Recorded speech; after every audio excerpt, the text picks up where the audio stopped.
মোটামুটি আমরা আজকে ৭৪টার মতো চোলা ভাঙতে পেরেছি। আরো যে অবশিষ্টগুলো রয়েছে নেক্সট আরো অভিযান এভাবে পরিচালিত হবে। আমার সাথে পুলিশ আছে, আনসার ব্যাটালিয়ন আছে, যেহেতু এখানে অগ্নিকাণ্ডের সম্ভাবনা থাকে, সাথে আমাদের ফায়ার সার্ভিসও রয়েছে। ইনস্টিটিউশনাল কোনো বিজনেস না, সুতরাং এখানে লাইসেন্স প্রদানের কোনো সুযোগ নেই। মানে এই ধরনের ব্যবসা করারই কোনো সুযোগ নাই, মানে এটাকে ব্যবসা হিসেবে স্বীকৃতি দেয়াই হয় না। আজকে পরিবেশ অধিদপ্তর যশোর জেলা কার্যালয়ের উদ্যোগে এই অভিযানটি পরিচালিত হচ্ছে।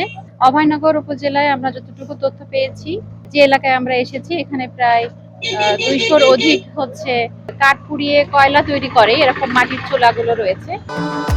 ভবিষ্যৎ হোক নিরাপদ, বিনিয়োগ হোক বিশ্বস্ত, আর আমার পছন্দ সল্ট বে। ওয়েলকাম টু সল্ট বে।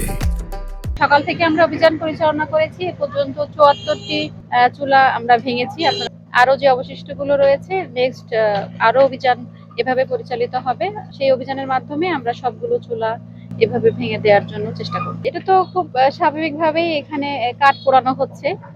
এটা অক্সিজেন ছাড়াই যে কাঠগুলো পুড়িয়ে কয়লা তৈরি করা হচ্ছে, এখানে বায়ু দূষণ হচ্ছে খুব মারাত্মকভাবে।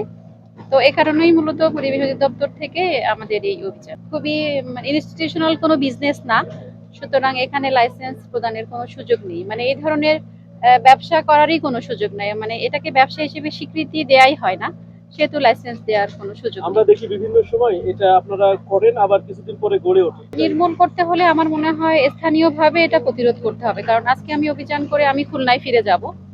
তো এই ক্ষেত্রে স্থানীয় প্রশাসন যারা রয়েছে এবং বিশেষ করে স্থানীয় জনগণ, আমি যারা বলবো এলাকায় যারা বসবাস করছে, যারা এটার ক্ষতির সম্মুখীন হচ্ছে, তারা সম্মিলিতভাবে যদি প্রতিরোধ করে তাহলে আমার মনে হয় নতুন করে এই গড়ে ওঠাটা বন্ধ করা যাবে। জরিমানা আসলে আমরা এখানে কোনো মালিক বা কাউকে আসলে পাই নাই, যে কারণে জেল জরিমানার যে ইস্যুগুলো সেগুলো আসলে বাস্তবায়ন করা যায়নি। আচ্ছা, এটা আপনারা আজকে বাদে অন্য মানে এটা ধারাবাহিকতা থাকবে কিনা, চলবে? হ্যাঁ, এটা অবশ্যই। আমরা একটু আগেও রেকি করতে গিয়েছিলাম, আর যে এলাকাটা বাকি রয়েছে নেক্সট দিন আমরা হয়তো আরো ১ বা ২ দিন এখানে অভিযান চালিয়ে সবগুলোই চেষ্টা করব ভেঙে দেওয়ার।